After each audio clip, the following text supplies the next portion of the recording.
Ça prend combien, là? Si moi, là, je veux que tu investisses mon argent demain, là, 100 000. faut que je te donne 100 000 minimum. Oui. Moi, je vais te Parfait. donner 10 sur l'argent prêté. Fait que Wow. tu ne feras pas du 3 comme dans un CPG.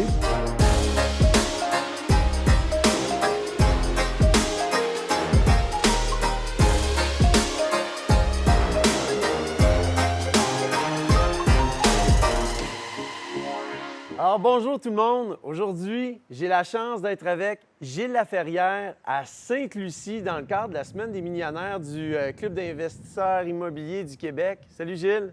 Salut François. Alors Gilles, c'est un investisseur immobilier qui a déjà passé à travers un premier cycle d'investissement, un premier portfolio, qui est maintenant rendu plus loin que l'investissement immobilier. On aura la chance d'en parler. Mais c'est aussi un coach depuis plus de 10 ans. Avec le club immobilier. Je pense que tu es reconnu pour ça, entre autres. Oui. Ça fait combien de temps exactement? Écoute, j'ai commencé en 2008. J'ai commencé comme coach en 2010, si ma mémoire est bonne. Là. Donc, un bon 10 ans, là, une dizaine d'années. Alors, la spécialité de Gilles dans l'investissement, dans le coaching, c'est la vérification diligente. C'est ça? Entre autres, oui. Entre autres. Oui. Il y a quoi aussi? La gestion du meuble, OK. la régie du logement. C'est l'optimisation du meuble aussi. Donc, pour ceux là, qui veulent s'améliorer dans ces domaines-là, bien, le club d'investissement immobilier, vous allez trouver Gilles. Il va vous donner de très bons trucs parce que j'ai moi-même eu la chance de voir Gilles en action dans ces immeubles. Puis je peux vous dire, ça a été extraordinaire. Gilles, tu as commencé l'investissement immobilier quand même assez tard dans ta vie. Souvent, des gens qui pensent qu'il faut commencer jeune, mais toi, tu as pris cette décision-là à quel âge? 50 ans. Je ne voulais pas révéler mon âge, là, mais. Donc, non, mais 50 ans. J'ai commencé à 50 ans, ce qui est quand même un tournant de carrière. Là. Qu'est-ce qui t'a amené là, justement? Bien, tu sais, je suis un gars qui carbure beaucoup au projet. J'étais dans le monde de l'informatique. J'avais de très bons salaires. Je faisais de la belle argent. Mais on dirait que j'avais fait le tour du jardin. OK. Et puis, j'avais le goût de passer à autre chose. J'avais accumulé un bon montant d'argent aussi. Et puis, j'avais la chance, qui n'arrive pas souvent à bien des gens, de pouvoir complètement arrêter pour un petit bout de temps, puis de réfléchir à ce que je voulais faire. Puis j'ai regardé plusieurs options. Ça pouvait être du commerce électronique, ça pouvait être dans le design que j'adore, architecture et design. J'aurais pu partir dans plusieurs projets, puis je suis tombé sur le petit livre de Jacques Lépine au Costco, puis j'ai lu ça, puis ça a fait un déclic, ça m'intéresse, je regardais les rendements, puis tout ça. J'avais quand même fait un MBA avant, ce qui fait que je suis pas pire avec les chiffres aussi. Alors, c'est ça qui a été l'élément déclencheur pour me lancer en immobilier. Donc, à 50 ans, tu pars en immobilier. Évidemment, l'immobilier, c'est toute une aventure, surtout que là, tu étais peut-être néophyte. C'est sûr, on lit un livre, on fait une formation, mais à un moment donné, il faut passer à l'action. Y avait-tu des doutes, des peurs, ou tu rentrais là-dedans comme un bulldozer? Parle-moi un peu de ton état d'esprit là, quand tu as commencé. Il y avait un peu des deux. Hein. Il y avait le fait que j'avais quand même une bonne somme d'argent à investir, un bon montant d'argent à investir. Puis, il y en a qui m'ont dit par la suite, hein, parce qu'une fois que c'est fait, c'est toujours facile de juger. Là. Ah oui, mais toi, c'est facile, tu avais beaucoup d'argent pour démarrer. Oui, mais j'avais juste un plus grand risque financier aussi, puis je misais tout. Je misais la totalité de mes avoirs en immobilier. Donc, en quelque part, c'était peurant. Puis, c'est un peu aussi ce qu'on appelle burn the boat. Hein, on attaque l'île, on débarque les troupes sur l'île, puis on brûle les bateaux en arrière, puis on n'a pas le choix de gagner la guerre. Fallait pas que tu te trompes, là. C'est ça, exactement. Puis c'est ça qui, en quelque part, est un peu épeurant en même temps, mais motivant tout à la fois. Fait que ton premier immeuble, il a fallu te chercher combien de temps pour le trouver, puis c'était quoi? Je te dirais, écoute, j'ai commencé le coaching au mois d'août, en 2008, puis on a finalisé chez le notaire le 5 décembre de 2008. Oh. Signé chez le notaire, je suis devenu propriétaire, un 32 logements, première acquisition. Tu es vraiment passé à l'action extrêmement rapidement. Oui, mais j'avais calculé, c'est avec Jacques Lépine, à ce moment-là, j'avais rencontré en privé. Puis avec le montant d'argent que j'avais, il fallait que j'achète 100 portes en un an pour réussir à avoir assez de cash flow mensuel. Il ne fallait pas que je paye plus que tant de fois les revenus nets, bon, etc.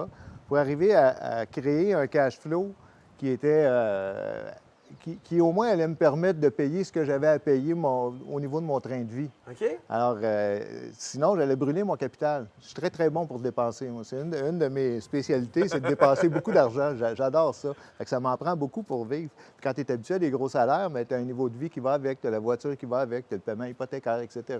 Donc, un minimum que je pouvais réussir, c'était d'acheter 100 portes à l'intérieur d'un an pour que ça me rapporte suffisamment. Donc, il y avait beaucoup d'enjeux, là. Tu voulais pas Ouais. diminuer ton rythme de vie. Bien, je le diminuais. Ah oui, OK. Oui, comme n'importe quel entrepreneur, je pense qu'il se lance une entreprise, tu t'attends à avoir un moment où tu vas faire moins d'argent au départ, le temps de te mettre à optimiser, puis là, de créer beaucoup de valeur. Donc, ça prend évidemment mais une bonne c'était discipline. disons, un minimum vital, là. Pour, OK. tu sais, pour arriver, être relativement confortable, mais pas faire de folie. Donc Alors, là, ben, tu te lances là-dedans, tu t'achètes ton premier immeuble. Le deuxième, il a suivi quelques mois plus tard. Au mois d'avril. Au mois d'avril. Au mois d'avril OK, suivant. tu étais 24. complètement orienté. Donc, l'importance d'avoir un plan, de rester discipliné, mettre les Effectivement. choses en place, faire quelques peut-être compromis au niveau là, du mode de vie, mais pas trop quand même. Pas trop quand même. Il faut quand même réussir à bien vivre. Mais tu vois, l'objectif de 100 portes, j'ai réussi à acheter 90 portes à l'intérieur d'un an. OK. Un an et un mois, pour être précis. Donc, un 32, un 24, puis un 34 par la suite. OK. Donc, ça a été quand même rapide. Tu apprends vite. C'est quand que tu as Ça commencé prend à bien t'entourer? Parce que moi, une chose que j'ai remarqué de toi, Gilles, tu étais bien entouré. Tu avais Mm-hmm. des employés sur qui tu pouvais compter, des gens qui étaient très fiables, qui t'aimaient aussi beaucoup. Il y avait toujours des bons commentaires quand on rentrait Mm-hmm. dans tes immeubles. C'est quand tu as ressenti le besoin de vraiment de bien t'entourer, parce que quand tu t'entoures, évidemment, mais ça coûte de l'argent. Donc, tu sais, il y a une décision à prendre. Comment tu as pris ça, cette Je décision-là? te dirais dès le départ. Tu n'as pas le choix parce qu'en achetant, tu sais, ma stratégie, c'était d'acheter des immeubles de 24 logements et plus. Parce que moi, c'est ça que j'avais en tête pour avoir des concierges, des hommes de main là, qui allaient m'aider, des bras droits, dans le fond, dans Oui. chacun des immeubles. Alors, ça, c'était très important pour moi, déjà dès le départ, d'avoir une bonne équipe. Parce que si tu n'as pas un bon concierge dans des immeubles de bonne taille, ça va pas bien, là. C'est un élément très important. Puis à part des autres professionnels, disons, du côté professionnel, de t'entourer d'un bon notaire, fiscaliste, comptable, bien, ça va de soi. Tu là. avais mis aussi en place une bonne plateforme, si je peux dire, là, informatique pour toute ta documentation, Oui. toute bien numérisée, partageable avec Google Drive.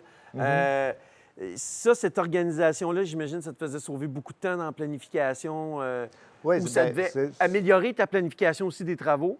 Effectivement, tu as besoin d'avoir beaucoup de rigueur. Ce que les gens oublient souvent en immobilier, ils pensent, tu sais, on s'entend, ça ne prend pas un doctorat là, pour détenir des immeubles puis les gérer. Là. C'est pas nécessairement difficile, mais si tu n'as pas de rigueur, en quelque part, tu vas avoir de la difficulté à avoir de la croissance. Pour être capable de toujours bien gérer ton parc, de donner le service auquel tes clients sont en droit de s'attendre, d'optimiser aussi, d'aller chercher le maximum que tes immeubles peuvent t'offrir en fait de rendement.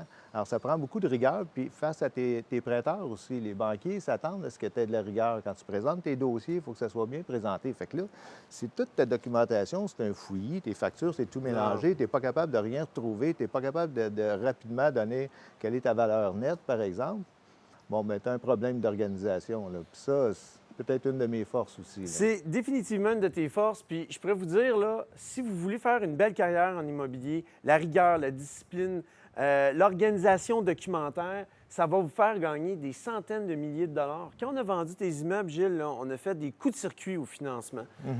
Et d'ailleurs, on a réussi à... Certains de tes immeubles avaient été construits dans les années 70. Effectivement. Et grâce à la présentation qu'on avait documentaire, grâce à la façon que c'était organisé, le créancier avait une grande confiance en ces immeubles-là. On avait un très bon acheteur aussi en place, des très bons acheteurs. On a réussi à aller chercher des amortissements de 35 ans.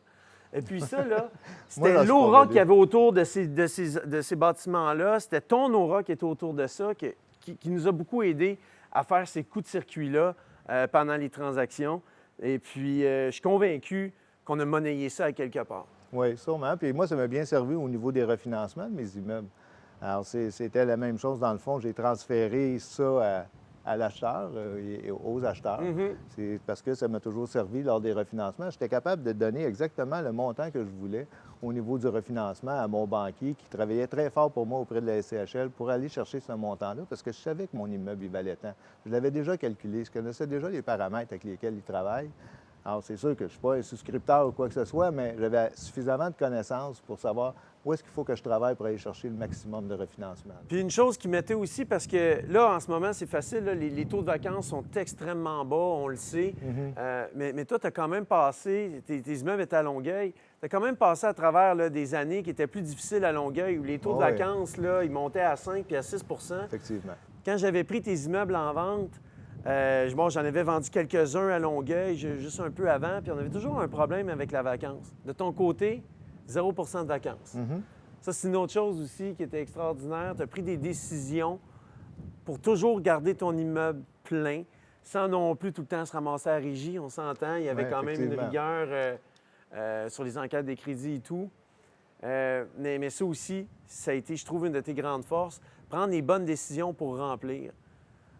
J'imagine que, comme tout le monde, tu voulais que ce soit un immeuble non-fumeur, pas d'animaux, pas de gens qui n'ont pas d'emploi, mais qu'à un moment donné, tu as peut-être... Moi, ça me. laissé Écoute, aller, fumeur dans des gros multilogements, c'est plus difficile parce qu'il y a déjà des locataires qui sont là, qui sont ancrés puis qui fument. Alors, changer tout ça pour non-fumeur dans un 32 logements, on s'entend que ça peut être relativement problématique, là. Ça va être beaucoup de travail. Je ne me suis pas battu avec ça. Il faut choisir ses batailles à un moment donné. Ça ne m'a jamais dérangé d'avoir des animaux. OK. Par contre, il faut gérer avec. C'est une gestion supplémentaire et il faut bien choisir nos locataires, s'assurer qu'ils sont responsables avec leurs animaux. Fait que pour moi, ça me donnait un avantage compétitif parce que tu as 90 des propriétaires qui n'en veulent pas d'animaux dans leurs immeubles. Et je les comprends aussi, puis c'est très correct. Mais dans mon cas, moi, ça m'a permis de, justement, aller chercher une clientèle supplémentaire qui n'avait plus nulle part à aller, là. Fait que, tu sais, c'est quasiment une façon d'optimiser quand tu es rendu à accueillir une clientèle que plus personne ne veut. Dis-moi, tu avais des techniques d'optimisation. Est-ce que tu en aurais une ou deux à partager avec nous?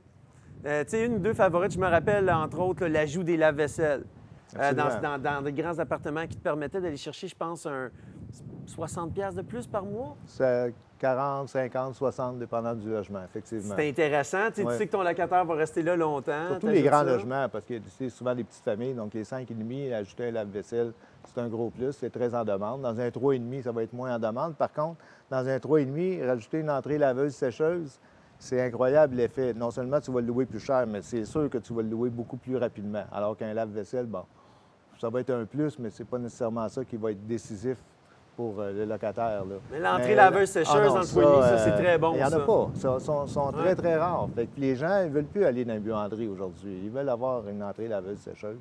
C'est un gros plus. Puis l'autre, je te dirais, moi, c'est les immeubles chauffés au gaz. Oui. Que presque tous les investisseurs regardent de haut ou rejettent parce qu'ils veulent absolument transformer ça électrique, que ça va être plus payant.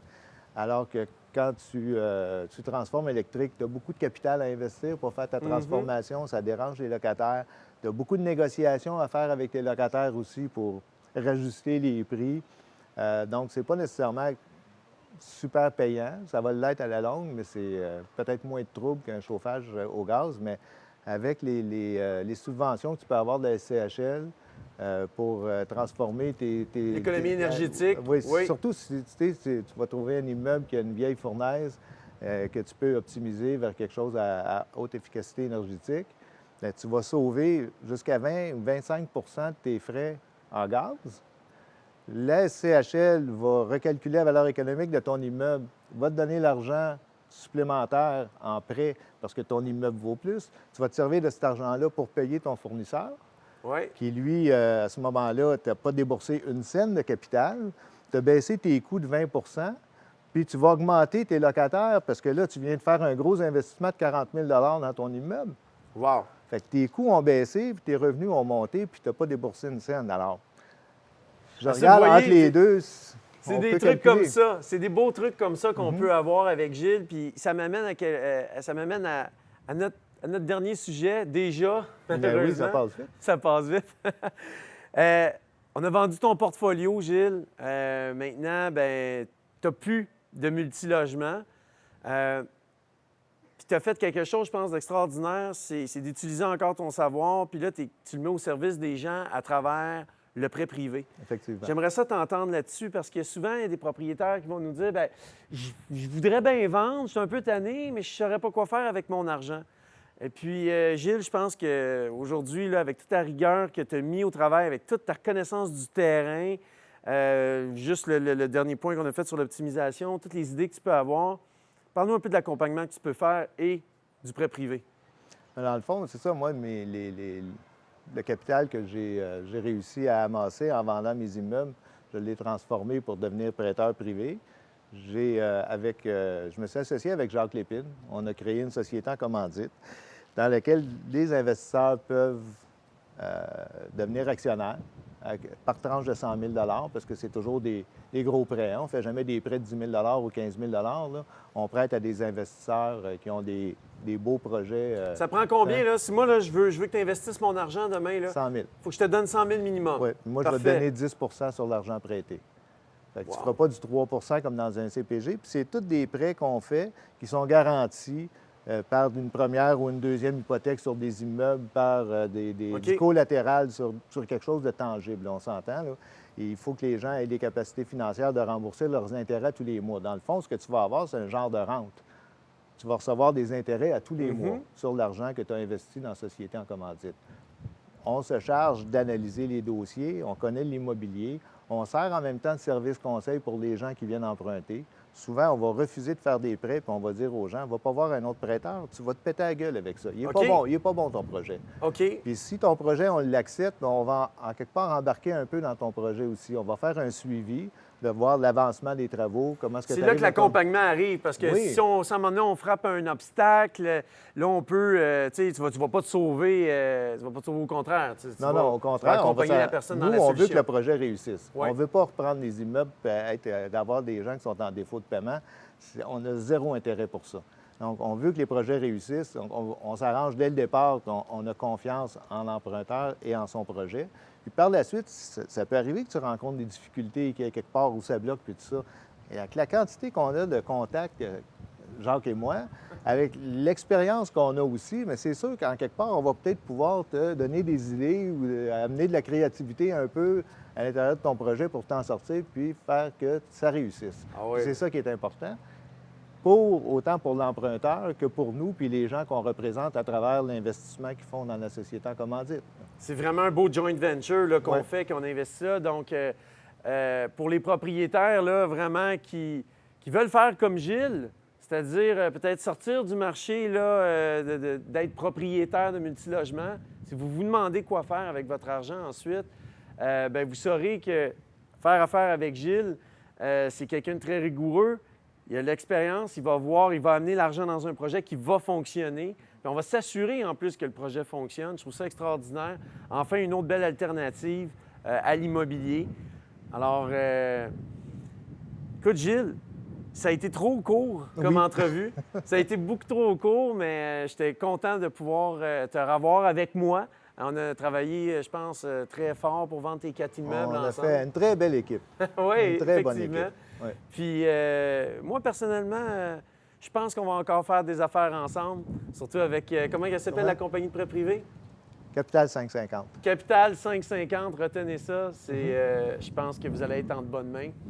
Gilles, je te souhaite une belle fin de voyage à Sainte-Lucie. Ah oui, on va en profiter.